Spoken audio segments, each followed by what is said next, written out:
If you love scary stories, you're in the right place. In the summer of 2024, 31-year-old Daniel Harper accepted a seasonal job as a fire lookout in the mountains of Montana. The work seemed simple. Spend 3 months alone in a lookout tower. Watch for signs of smoke. Report any fires. The tower sat on top of a remote mountain, miles from the nearest road.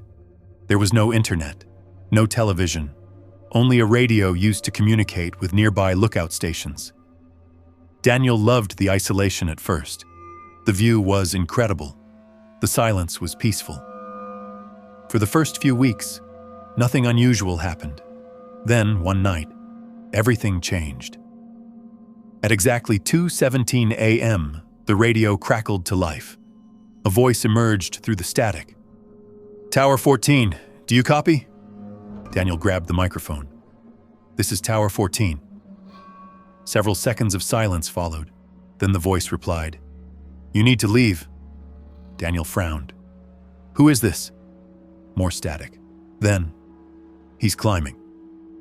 The transmission ended. Daniel checked the station directory. The call had supposedly come from Tower 9, but Tower 9 no longer existed.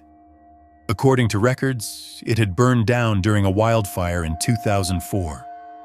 The lone lookout station there had died in the fire. Assuming it was interference, Daniel ignored it. The next night, the radio activated again. Same time. 2:17 a.m., same voice. "He's closer now." Daniel demanded an explanation. The voice only repeated, "Don't let him reach the stairs." Then the signal vanished. Unable to sleep, Daniel grabbed a flashlight and looked outside. Nothing, just endless forest. The tower stood alone above the trees. No roads, no lights, no people. The following day, he contacted headquarters. The supervisor laughed off the story. Old radios sometimes picked up strange signals. Nothing to worry about, but the calls continued. Every night. 2:17 a.m. "He's at the tree line. He's halfway up. Don't look directly at him." The warnings became more urgent, and Daniel became more frightened. Then came the 7th night. At exactly 2:17 a.m., the radio screamed with static. The familiar voice sounded terrified. "He's at your tower." Daniel's blood ran cold. The radio abruptly died. At that exact moment, a loud metallic clang echoed from below. Someone, or something, had touched the tower ladder. Daniel rushed to the window. Far below in the moonlight stood a figure. Tall, unnaturally tall. Its limbs looked too long, its body too thin. The figure remained motionless, staring up at the tower. Daniel stepped back. Then the figure began climbing. Slowly, one rung at a time.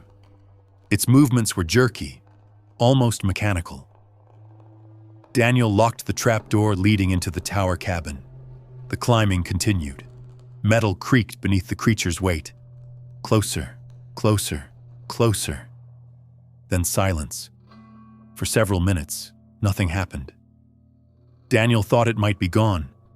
Then came 3 knocks. Bang, bang, bang, directly beneath the trapdoor.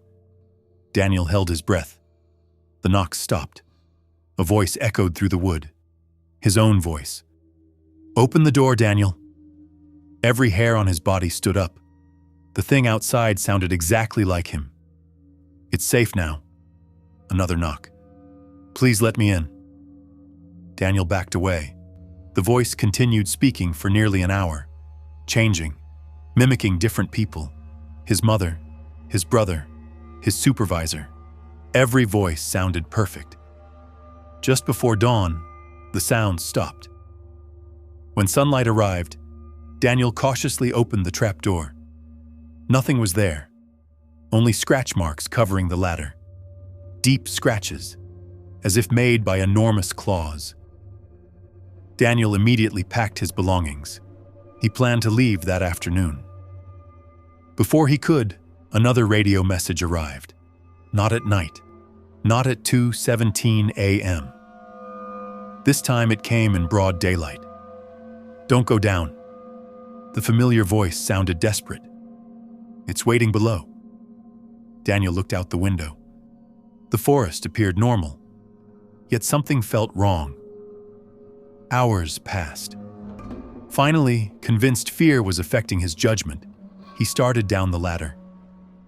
Halfway down, he noticed something carved into the metal support beams. Dozens of messages. Old messages, written by previous lookouts. Most were dates and names, but one stood out. If you hear Tower 9, stay until winter. Daniel froze. The message was dated 2004, the year Tower 9 burned down. Suddenly, his radio crackled one final time.